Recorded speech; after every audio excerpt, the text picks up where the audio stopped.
Sunday எடுத்த mini vlog தான். So காலையிலே வந்து பார்த்திங்கன்னா மட்டனும் ஈரலும் வந்து எடுத்துகிட்டு வந்தாச்சு. ஸோ ஃபர்ஸ்ட் வந்து பார்த்திங்கன்னா மட்டன் லிவரில் செப்பரேட் பண்ணி சின்ன சின்னதாக பீஸ் போட்டு ஸோ அதுக்கான வெங்காயம் தக்காளி பூண்டு எல்லாமே வந்து உரிச்சு வச்சுருந்தேன். ஸோ இந்த வீடியோ வந்து பார்த்திங்கன்னா நேற்றே வந்து 7 days 7 ரெசிபியில் வந்து போட்டுட்ருந்தேன். மறக்காமல் பார்க்காதுங்க, செக் அவுட் பண்ணி பாருங்கள்.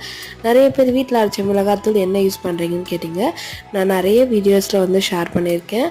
வீட்டில் அரைச்ச மிளகாத்தூளில் வெறும் தனியாத்தூள் வரமிளகா மஞ்சள் தான் வந்து யூஸ் பண்ணியிருக்கேன். ஸோ அது வந்து தான் எல்லா ரெசிபிக்குமே வெஜ் அண்ட் நான்வெஜ்க்கு யூஸ் பண்ணுறேன். எக்ஸ்ட்ரா வந்து கரம் மசாலா மட்டன் மசாலா நார்மலாக பேக்கெட்ஸில் இருக்கிறது தான் நான் வந்து யூஸ் பண்ணுறேன். ஸோ அன்றைக்கி சண்டே வந்து இந்த ஸ்பெஷல் தான். அதுக்கப்புறம் வந்து பார்த்திங்கன்னா இதெல்லாம் ஊற்றி வச்சு மட்டன் தண்ணி குழம்பு வந்து பண்ணியிருந்தேன். செம்ம டேஸ்ட்டாக வந்து வந்திருந்தது. ஸோ மட்டன் தண்ணி குழம்பு வீடியோ வந்து தனியாக ஷேர் பண்ணுறேன். மறக்காமல் செக் அவுட் பண்ணி பாருங்கள். ஐ ஹோப் இந்த vlog வந்து பிடிச்சிருக்குன்னு நினைக்கிறேன். See you in the next video. Bye bye.